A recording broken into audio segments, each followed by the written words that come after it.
बिस्मिल्लाहिर्रहमानिर्रहीम। स्टूडेंट्स, आज हम बात करने जा रहे हैं क्वाड्रेटिक फंक्शन के बारे में। क्वाड्रेटिक फंक्शन का ग्राफ कैसा होता है, इसके ग्राफ में कैसे चेंजिंग होती है, उसके बाद हम देखेंगे क्वाड्रेटिक इक्वेशन को किस तरह से सॉल्व किया जाता है। सबसे पहले हम देखते हैं क्वाड्रेटिक इक्वेशन होती क्या है, या क्वाड्रेटिक फार्मूला या क्वाड्रेटिक फंक्शन क्या है। तो क्वाड्रेटिक फंक्शन हमारे पास एक ऐसा फंक्शन है जिसमें x की पावर 2 हो, x की पावर 2 हो, लेकिन 2 से ज्यादा ना हो। क्वाड्रेटिक फंक्शन एक ऐसा फंक्शन है जिसमें जो हमारे पास वेरिएबल होता है उसकी पावर 2 हो, लेकिन 2 से ज्यादा ना हो। तो ऐसा फंक्शन हमारे पास क्वाड्रेटिक फंक्शन कहलाता है। इस फंक्शन के अंदर हमारे पास a, b और c तीनों के तीनों कोफिशिएंट्स हैं, मतलब तीनों कांस्टेंट वैल्यूज हैं। ये कोई भी वैल्यूज हो सकती हैं जो काउंटिंग में 1 2 3 4 एंड कुछ भी इनमें से इन ए बी सी की जगह पर आ सकता है। अब हम देखते हैं कि क्वाड्रेटिक इक्वेशन का ग्राफ कैसा होता है। तो स्टूडेंट्स, क्वाड्रेटिक इक्वेशन का ग्राफ एक पैराबोला होता है। तो इसका ग्राफ कुछ इस तरह से आएगा। ठीक है स्टूडेंट्स। अब दूसरी बात, अगर हम इसमें a को पॉजिटिव करें या इसमें a अगर नेगेटिव हो तो ग्राफ के ऊपर क्या फर्क पड़ेगा जी। अगर इसमें हमारे पास a होगा नेगेटिव, क्या बात कर रहा हूं, a नेगेटिव होगा, जो ये ग्राफ है ये हमारे पास अपवर्ड होगा, मतलब इसका जो कनकेव है वो अपवर्ड होगा, इसको ऊपर की तरफ होगा। ठीक है, लेकिन अगर ये होगा नेगेटिव, अगर हमारे पास जो a है कोफिशिएंट इस क्वाड्रेटिक इक्वेशन में नेगेटिव होगा तो इसका ग्राफ डाउनवर्ड होगा। ठीक है स्टूडेंट्स, अब बात करते हैं इसी क्वाड्रेटिक इक्वेशन के अंदर इस c के बारे में। अगर c पॉजिटिव हो तो क्या फर्क पड़ता है, अगर c नेगेटिव हो तो क्या फर्क पड़ता है। स्टूडेंट, अगर इस फंक्शन के अंदर हमारे पास हो c पॉजिटिव, मैं आपको पहले कंफर्म कर दूं, ये इसके ग्राफ नहीं है, इससे रिलेटेड कोई फंक्शन है उसके ग्राफ बना रहा हूं जस्ट समझाने के लिए, एक जनरल सी बात। ठीक है, अब c की बात करते हैं। अगर c हमारे पास पॉजिटिव होगा तो हमारे पास ये ग्राफ उतने पॉइंट्स अप हो जाएगा। मींस ये लेट्स सपोज पहले ये 0 के ऊपर था, अब अगर हम इसमें c की वैल्यू 2 ऐड करेंगे तो ये ग्राफ 2 पॉइंट अप हो जाएगा और 2 अप के ऊपर इसका ग्राफ बनेगा। अगर ये सी नेगेटिव होगा तो क्या होगा, ये उतना ही डाउनवर्ड स्टेप नीचे चला जाएगा। अगर ये पहले 0 के ऊपर था, अगर हम इसमें 3 माइनस का 3 यहाँ पर लिख दें तो क्या होगा, ये 3 स्टेप, यहाँ 1 ये 2 ये 3 स्टेप, ये वाला ग्राफ नीचे मूव हो जाएगा। ये होगा इसका सी की वैल्यू पॉजिटिव नेगेटिव करने से या ए की वैल्यू पॉजिटिव नेगेटिव करने से ये ग्राफ के ऊपर फर्क पड़ेगा। अब हम स्टूडेंट्स बात करते हैं इस ग्राफ को सॉल्व कैसे किया जा सकता है। सॉल्व करने के कितने तरीके हैं, उसके बाद हम देखेंगे डिस्क्रिमिनेंट क्या होता है। जी स्टूडेंट्स, आपकी बुक के अंदर जो हमारे पास है क्वाड्रेटिक इक्वेशन या क्वाड्रेटिक फंक्शन है, उसको सॉल्व करने के दो मेथड दिए गए हैं। सबसे पहला मेथड जो हम देखते हैं वो है फैक्टराइजेशन, और दूसरा मेथड है बजरिया क्वाड्रेटिक फार्मूला। फार्मूला को हम बाद में देखते हैं, अभी हम कहते हैं इसको बजरिया फैक्टराइजेशन। तो स्टूडेंट्स, फैक्टराइजेशन कैसे की जाती है, इंतहाई आसान मेथड है। सबसे पहले आपने क्या करना है, अगर यहाँ पर x के साथ कोई वैल्यू है वो लेनी है। अब अगर x के साथ कोई वैल्यू नहीं होगी तो कौन सी वैल्यू आएगी जी स्टूडेंट्स, यहाँ पर 1 आएगा।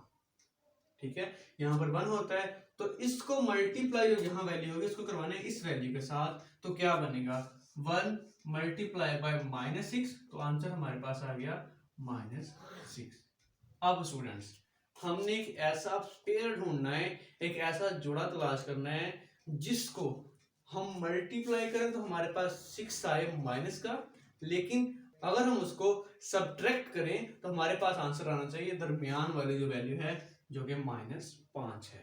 ठीक है, क्योंकि अगर यहाँ पर माइनस की जगह पॉजिटिव आता है तो हम दो ऐसी वैल्यू लेते जिनको ऐड करते तो हमारा आंसर वो बनता, लेकिन अब हमारे पास क्योंकि यहाँ माइनस है तो हमने दो ऐसी वैल्यू लेनी है जिसको हम मल्टीप्लाई करेंगे तो 6 बनेगा, लेकिन अगर उसको हम सब्ट्रैक्ट करें तो हमारे पास 5 आ जाए।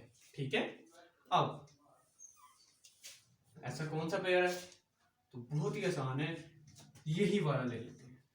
6 में से 1 को जब हम माइनस करेंगे तो हमारे पास आंसर यही आ जाएगा।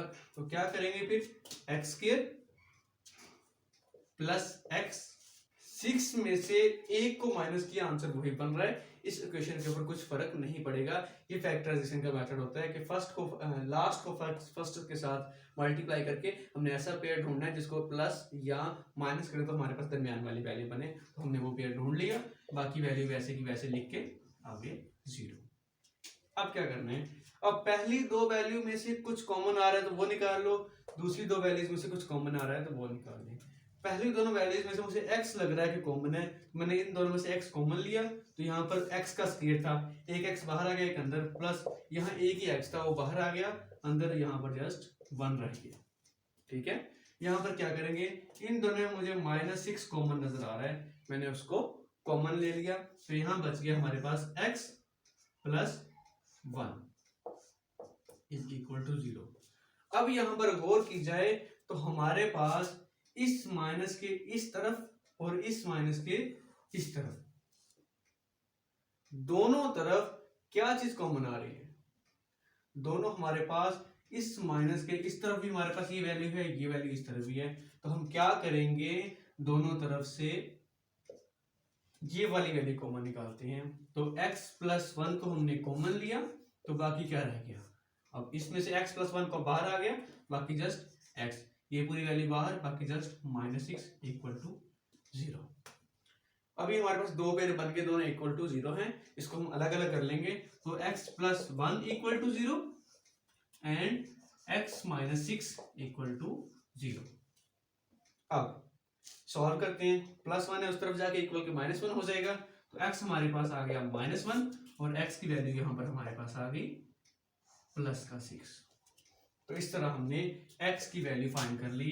बेसिकली क्वाड्रेटिक इक्वेशन को या किसी भी इक्वेशन को सॉल्व करने का मेथड यही होता है, उसमें मौजूद वेरिएबल की वैल्यू फाइंड करना। इसमें हमारे पास वेरिएबल x था, हमने उसकी वैल्यू फाइंड कर ली। ये इसका बजरिया फैक्टराइजेशन मेथड सॉल्व करने का तरीकाकार है। अब हम चल देखते हैं इसका फार्मूला क्या है। स्टूडेंट्स, क्वाड्रेटिक इक्वेशन में x की वैल्यू फाइंड करने के लिए हमारे पास जो इसका फार्मूला है, मतलब x की वैल्यू फाइंड करने का क्वाड्रेटिक इक्वेशन को सॉल्व करने के लिए जो हमारे पास फार्मूला वो है -b plus minus b square -4ac square root over 2a, जो कि आपने एलिमेंट्री क्लासेस में भी पढ़ा हुआ है। अब क्या करते हैं, अब हमने x की वैल्यू फाइंड करनी है, कोई इक्वेशन लेते हैं।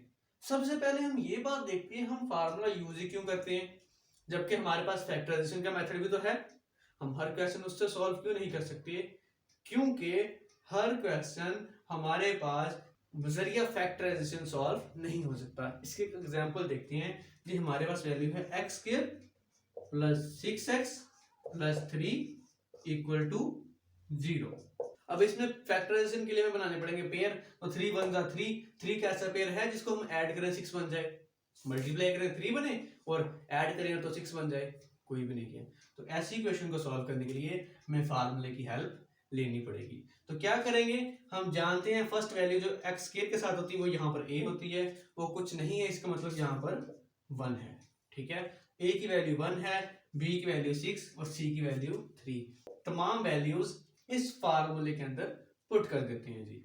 यहाँ पर पहले b की वैल्यू तो ये बन जाएगा -6 प्लस माइनस 6 का स्क्वायर -4, a की वैल्यू हमारे पास क्या है 1, तो 1 आ गया। c की वैल्यू हमारे पास 3 है तो 3 आ गई, और इस कंप्लीट के ऊपर स्क्वायर रूट था। नीचे हमारे पास 2 इंटू a की वैल्यू जो 1 है हमने वो लिख दी। अब नेक्स्ट इसको सॉल्व करते हैं। -6 प्लस माइनस 6 का स्क्वायर हमारे पास क्या था 36, तो 36 माइनस 4 3 जा 12 ओवर 2, क्या बन गया ये -6 प्लस माइनस 36 में से 12 निकाले तो हमारे पास आ गया 24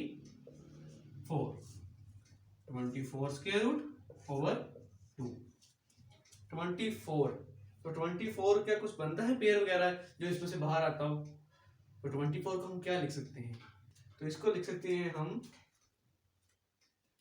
-6 प्लस -6 मल्टीप्लाई बाय 4, क्योंकि ये 6 4 बार 24 होता है, तो ये आ गया। नेक्स्ट हम इनमें से -6 प्लस माइनस, इसमें से 2 कॉमन आ गया। 2 कॉमन कैसे आया? क्योंकि 4 होता है 2 का स्क्वायर, तो यहां पर क्या होगा हमारे पास, यहां पर 4 की जगह पर हम लिख सकते हैं 2 का स्क्वायर, तो स्क्वायर से स्क्वायर रूट कैंसिल और 2 बाहर आ गया, नीचे हमारे पास 2 था। अब इनमें से हम अगर 2 कॉमन निकाल लें तो क्या आएगा, माइनस, यहां से हमने 2 कॉमन निकाला तो अंदर आ गया -3 plus minus square root of 6, नीचे भी 2 से 2 कैंसिल आउट हो गया, और ये हमारे पास इसका आंसर आ गया। ये तो था हमारे पास वज़रिया फार्मूला, कोई क्वेश्चन हम कैसे सॉल्व कर सकते हैं। अब हम आज का लास्ट टॉपिक देखते हैं, डिस्क्रिमिनेंट क्या होता है और उसका क्या यूज है। जी स्टूडेंट्स, डिस्क्रिमिनेंट हमारे पास वो वाली वैल्यू है जो क्वाड्रेटिक फार्मूले में स्क्वायर रूट के नीचे आती है। तो इसमें स्क्वायर रूट के नीचे कौन सी वैल्यू आती है, वो हमारे पास थी b स्क्वायर माइनस 4ac। तो इस वैल्यू को बोलते हैं डिस्क्रिमिनेंट। अगर हम आपके पास कोई इक्वेशन आ जाए, उसके आपने डिस्क्रिमिनेंट फाइंड करना हो, तो उसके लिए आपको ये फार्मूला यूज करना पड़ेगा। याद रहे, ऐसे एमसीक्यूज अक्सर आपके क्विजेज में भी आ जाते हैं, क्योंकि ये बहुत ही छोटा सा प्रोसेस है, तो क्विज में भी दे देता है कि आप इस इक्वेशन का डिस्क्रिमिनेंट बताएं क्या होगा, नीचे कोई ऑप्शन दे देगा, या पेपर में भी क्वेश्चन आ सकता है। इस फार्मूले को सॉल्व करने से पहले हम इसके बारे में कुछ और बातें पढ़ते हैं। नंबर 1 बात, अगर हम कहते हैं ये हमारे पास इसका जो आंसर आएगा, हमने किसी क्वेश्चन की वैल्यू पुट की, फार्मूला सॉल्व किया, उसका अगर हमारे पास जो आंसर है वो अगर बड़ा है 0 से, इसका जो आंसर 0 से बड़ा होगा, तो याद रहे ऐसी इक्वेशन, उसकी जो वैल्यू है, उसके जो हमारे पास आंसर आएंगे वो रियल होंगे और 1 से ज्यादा होंगे। ठीक है, लेकिन अगर हम कहें इसका जो आंसर है वो हमारे पास इक्वल टू 0 आएगा, मतलब हमने इस वैल्यू का सॉल्व किया, उसका जो जवाब आया वो 0 आ गया, तो ऐसी वैल्यू का रियल और एग्जैक्ट 1, रियल और जस्ट 1 ही आंसर आएगा, वो पॉजिटिव और रियल, पॉजिटिव सॉरी नहीं कह सकते, वो रियल होगा। अब अगर हम कहें इस वैल्यू का आंसर आ जाए नेगेटिव, क्या आ जाए, नेगेटिव, मतलब 0 से छोटा आ जाए, तो फिर हम कहेंगे ये हमारे पास नॉन रियल है, या फिर इमेजिनरी वैल्यू आएगा इसका आंसर, ऐसी वैल्यू का आंसर इमेजिनरी आएंगे। अब इसके बारे में हम एक क्वेश्चन करके देखते हैं, इस क्वेश्चन का आंसर क्या हमारे पास रियल आता है, या फिर एग्जैक्ट 1 आ रहा है, या हमारे पास क्या आता है इससे बड़ा। अब याद रहे इसका आंसर 1 1 वैल्यू है, एक वैल्यू ही आएगा, लेकिन अगर हम फिर इसके बाद फार्मूले में वैल्यू पुट करेंगे, उसके आंसर की बात हो रही है यहाँ पर, उसके 2 या 3 आंसर है, इसका जस्ट 1 आंसर आएगा। अगर वो आंसर 0 से बड़ा होगा, उसके 2 आंसर बनेंगे फार्मूले में, अगर उसका आंसर 0 है उसका एक ही आंसर बनेगा फार्मूले में, अगर उसका आंसर नेगेटिव है तो उसका इमेजिनरी वाला आंसर बनेगा, जिसे हम आयोटा की फॉर्म में भी कहते हैं, वैसा आंसर उसका आएगा। ठीक है, अब इसके बारे में एक क्वेश्चन सॉल्व करते हैं। वो क्वेश्चन करेगा इस इक्वेशन का बताओ डिस्क्रिमिनेंट क्या है। तो कैसे बताएंगे, इस इक्वेशन का डिस्क्रिमिनेंट हमारे पास होगा, फार्मूला पुट करके देखते हैं, वो हमारे पास था b स्क्वायर माइनस 4ac। तो इसके अंदर हमारे पास जो b है वो x के साथ वाली वैल्यू होती है, तो वो हमारे पास 7 है, तो 7 का स्क्वायर माइनस 4। a हमारे पास x स्क्वायर के साथ वाली वैल्यू होती है, तो वो हमारे पास आएगा 2। c हमारे पास जिसके साथ ना x होता है ना x स्क्वायर होता है, वो वैल्यू होती है, तो वो हमारे पास आ जाएगा 4। 7 स्क्वायर आ गया 49 माइनस 4 4 जा 16, 16 2 जा 32, तो 49 में से 32 को माइनस किया, तो आंसर हमारे पास आ गया 17। तो यह देखें, जो 17 है ये 0 से छोटा है या बड़ा है, तो हम जानते हैं 17 इज ग्रेटर देन 0। इसका मतलब है इस इक्वेशन के ऊपर अगर हम क्वाड्रेटिक फार्मूला अप्लाई करें, तो हमारे पास इसके आंसर रियल और ग्रेटर देन 1, मतलब 1 से ज्यादा आंसर 2 या 3 भी आ सकते हैं। ठीक है, थैंक यू सो मच। उम्मीद करता हूँ आपको इस लेक्चर की समझ आ गई होगी।